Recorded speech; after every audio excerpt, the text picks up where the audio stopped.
We have dusted off the Xbox 360 again to deliver you 10 games that have been completely forgotten about.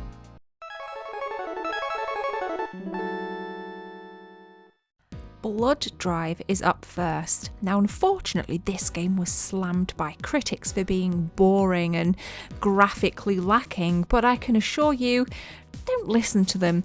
Play this for yourself. It's one of the pricier titles on this list. You can expect to pay between £10 and £30 depending on where you get it from. But it's basically like Destruction Derby on the PlayStation 1 but on steroids.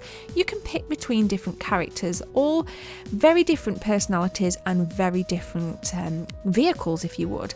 They're really cool eclectic characters that kind of remind me of the craziness you'd see on something like Loaded, for example, on the PlayStation 1, albeit that's not a racing game, but I like to think you get the idea with the level of eccentricity. There's different modes, there's lots of zombies to kill, and I had so much fun with this back in the day, and whilst I was recording this footage, I remembered why I loved it so much, and it's a prime example. In fact, a lot of the games on this list are a prime example that you shouldn't judge a book or a game by its cover, and certainly not by its reviews. It's one that you really do need to sink your teeth into. In terms of modes, there's modes that range from just like a Destruction Derby based in a bowl or an arena and you just have to smash up other cars. You can of course collect different weapons, power-ups, and you can also fix your car by picking up the little wrench icons on the map. You can get super power-ups, you can get very small power-ups as well in terms of like your repairs. Honestly guys, this game is absolutely mint. I personally love the mode where you just have to kill the most zombies. You get this like zombie tally and it's just so much fun. I would have one tiny little gripe though. The arenas tend to be quite big and the zombies, as you can see, they're few and far between at times, so you do have to kind of go steady and be very careful about where you drive. This is definitely not as mindless as it might seem because there is a little bit of strategy to it to try and aim yourself in towards the zombies to get the best possible score. So this is really cool. It's quite unique and I think it hones in on everything I loved about Destruction Derby on the PlayStation 1 but gives it a little bit more glam and va-va-voom. So I'll be playing the hell out of this. Now I've rekindled my love affair with this amazing game, Blood Drive, because I've been recording. I'm going to be playing it a lot more. So check it out guys. The first game on this list and forgotten game is Blood Drive. 2, 1, terminated! First place, Jackson! That was just an audition! Don't look now, but Kelly's way up in the... So this is a really interesting one because it's made by From Software, of course, the famed developers of the later Dark Souls series. But this time we play as a ninja and we use our katana to navigate through this awesome world, and at times you've got to be really quick off the mark because there's plenty of quick time actions to keep you on your toes. You literally need the agility and the focus of a ninja.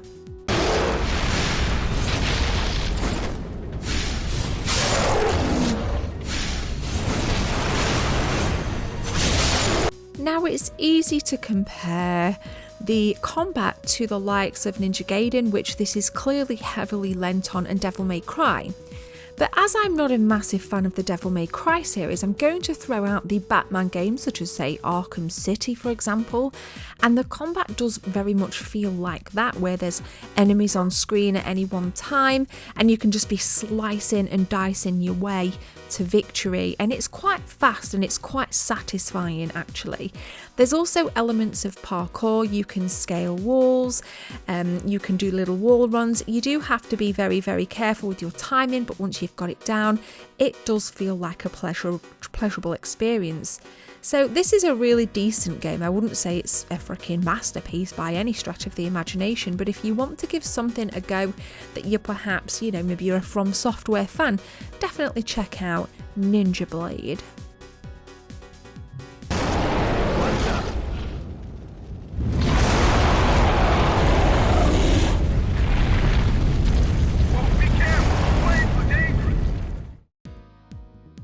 Eternal Sonata definitely doesn't get as much love online as it should. Okay, it exists on the PlayStation 3, like many of these games in this list. But I first played this, as with all of the games, on the 360 first, so I have this natural affinity to going back to the 360 and picking this up from time to time.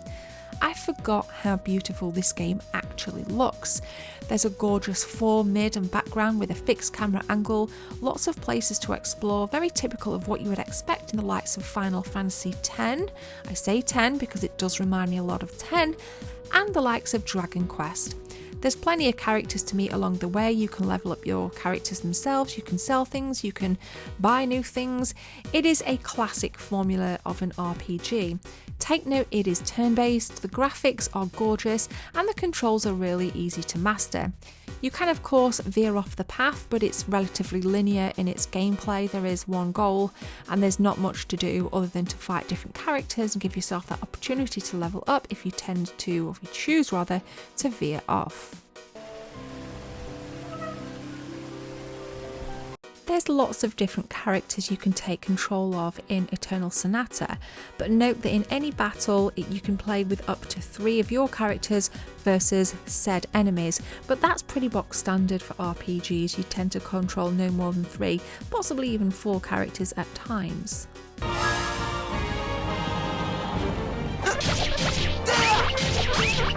Now, I'm not going to bore you with the story too much, but this is very much centred around music, and in particular the pianist Chopin. There are 8 chapters, with each chapter having a different reference to a musical score. That being said, I don't play this, I never did play this for the story. I much prefer the visuals, the lore, and I find that easy combat makes it a great entry into any RPG that you need to play. So check it out, this is Eternal Sonata. Killer is Dead is a gorgeous hack and slash game that takes things off in a very trippy direction. Checkmate.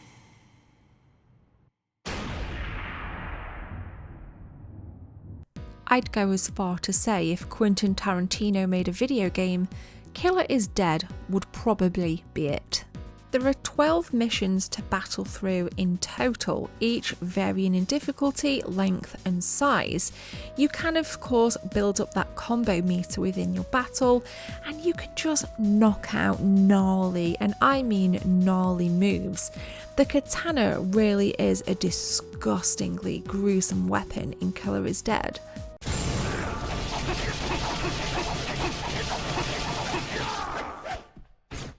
As well as his katana, Mondo, the main character, has this gun arm thingy-mabob, and you've got to kind of charge it up and you can just unleash hell. You can see in this level here that it's kind of based on an Escher type design. Again, this is a very trippy kind of game, but for me, the strengths are within the combat, and if you like your hack and slash and you maybe add a little bit of complexity into that, I think Killer is Dead it's going to be a game for you. I don't really kind of see any other games out there like this, and yes, there's lots of hack and slash games, but nobody really did it as coolly and as calmly and as collectedly as these guys did. It has to be one of those games that I included. Nobody really talks about it, and it definitely needs some more love. Finish it.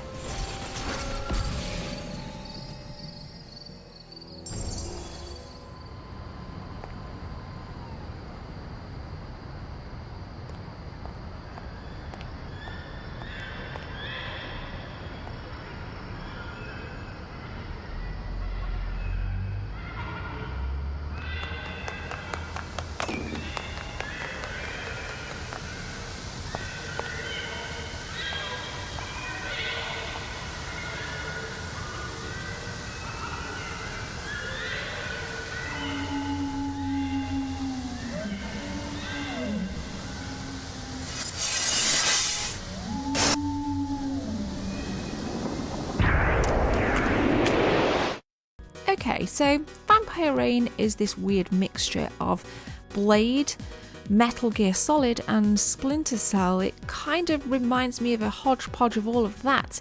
This game definitely lacks polish. The draw distance is terrible, the graphics are awful, the movements can be, well, judge for yourself.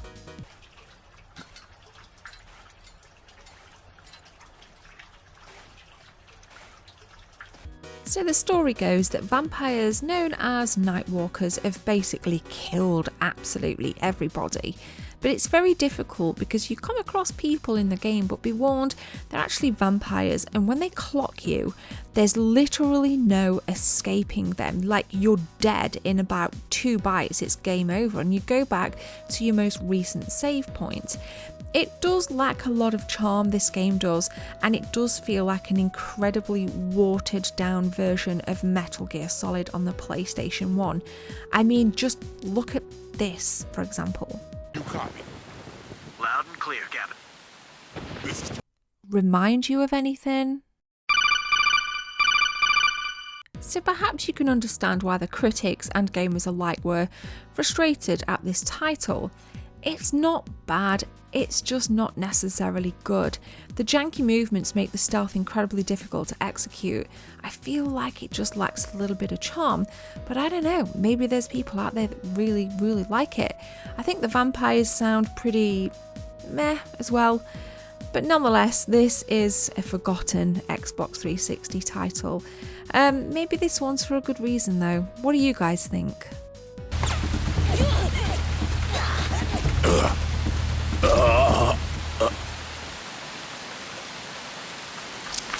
The first 5 are down. In that initial 5, Blood Drive was my absolute favourite, especially because I really enjoyed Destruction Derby on the PlayStation 1. It almost felt like you could kind of relive that, but with better graphics and slightly better mechanics. And there's lots of variety in the picking the different characters, lots of different tracks, or rather arenas to choose from. Weapons, I mean, it really has got it all. And I'm a sucker for a zombie game, and that one definitely adds a bit of a twist to the zombie racing genre. Deadly Premonition is the best game I've ever played, and I say here that it was a 360 exclusive. It was on launch, it was only available on the 360, but it was later available on the PlayStation 3 as a director's cut with slightly upscaled graphics, but nonetheless, when I play through this, I always revert to my Xbox 360.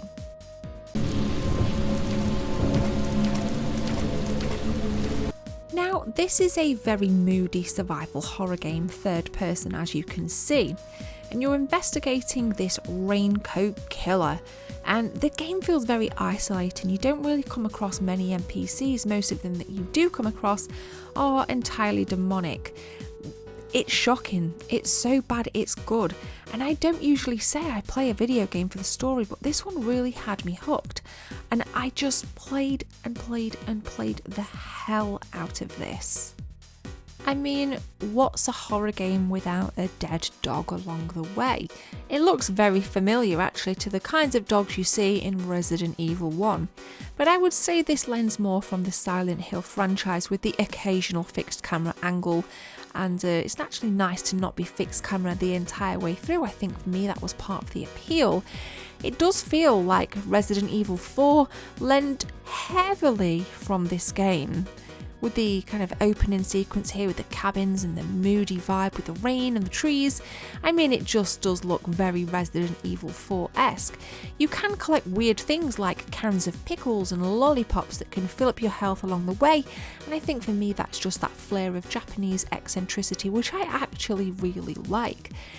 The game's horror isn't too bad in itself. I mean, it can be quite jumpy in parts, but for me it's that kind of weird dreamlike state. I don't know if I was in a dream playing throughout this story or if this was an actual reality of a world that had sank into some kind of demonic presence. I was forever asking those questions when I initially played through this. I think for me another thing that I really liked about this video game was the sounds. I mean, check out the haunting groans here.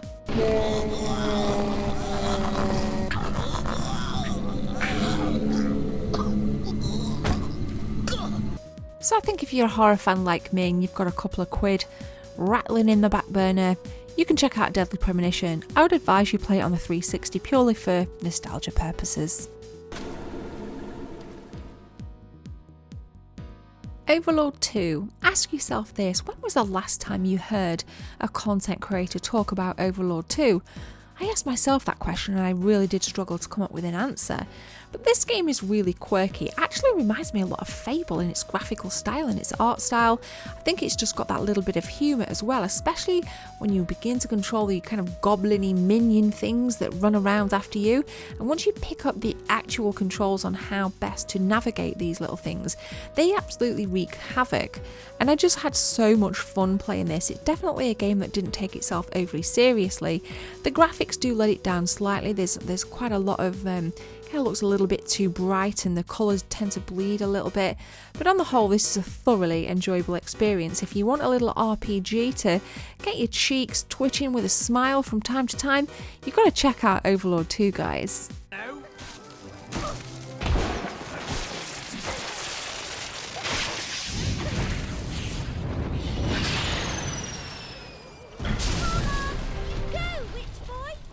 Leave that alone!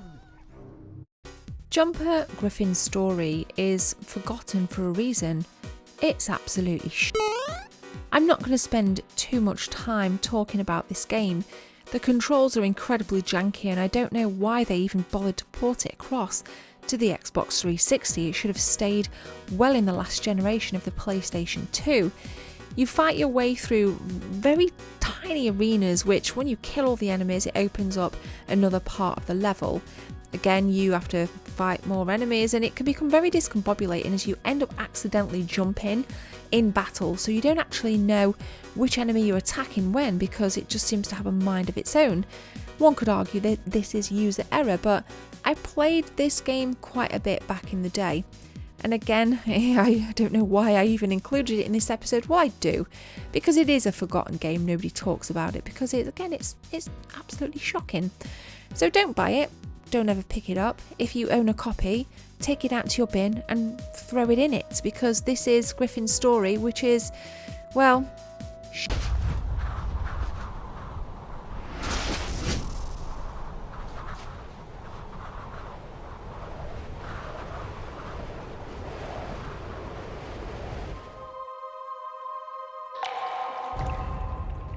"99 Nights" is so good. It's so conceptually familiar. It's hack and slash, but the theme is one that you don't see often. And that's because of the crowd combat subgenre, stolen so gracefully from Wikipedia, that this game actually involves. You have basically lots of foes and lots of allies. You and a group of your allies march into this massive battle. At the beginning of this first level, you have to get 50 kills. You can see your kill counter in the bottom right. You can have combos, you can collect red orbs and yellow orbs, which fill up your orb meter to be able to pull off absolutely gnarly orb attacks.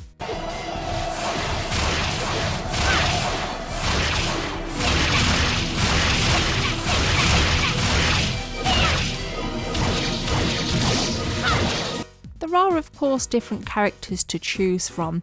I don't demonstrate those characters because I just played through these early levels, but there's loads to do and it does feel like a really satisfying game to dive into. Perhaps if you've had a bad day at the office and you want something to release that tension, 99 Nights is probably the game you're going to want to pick up.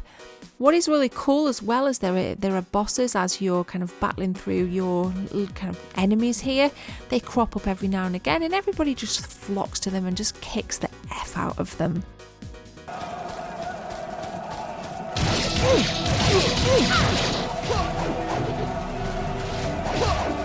It can seem a little bit frantic at times, and sometimes the camera pans down a little bit too far on levels and you might hit, like, you know, the camera's in the grass or something. So I would suggest having it like this angle, which is about a 45-degree angle from the floor. So it's really nice just to be able to play through this. It's really, really cool, and you've basically just got to keep going until you think all the enemies are dead. If they're not dead, the level won't end and it will have like this arrow as to where you need to go to finish the enemies off. If you look closely, your foes have the same colour and your allies tend to be a little bit darker in their armour. So just bear that in mind. But this is a banger and it's a 360 exclusive. I can't recommend this game enough. Wait here! Confirming battle preparations.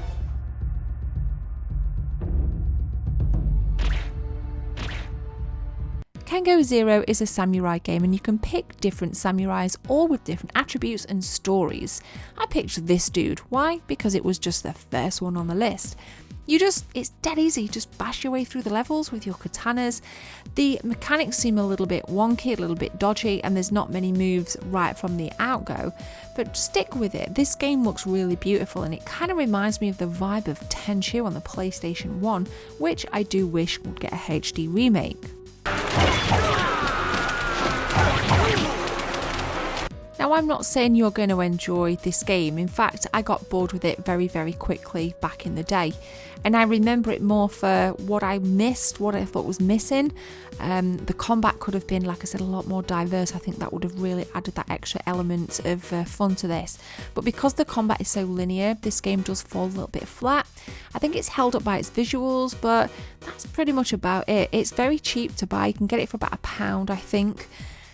I don't know about this one, guys. Maybe it's forgotten for a reason, but anyway, this is Kengo Absolute Zero. I need a few seconds of your time to tell you about channel memberships. If you guys want to become a channel member, click join from the main page or the second link in the description. There are 3 tiers, all with different perks for you if you want to become a team member. Thanks for your time. Let's continue with the video.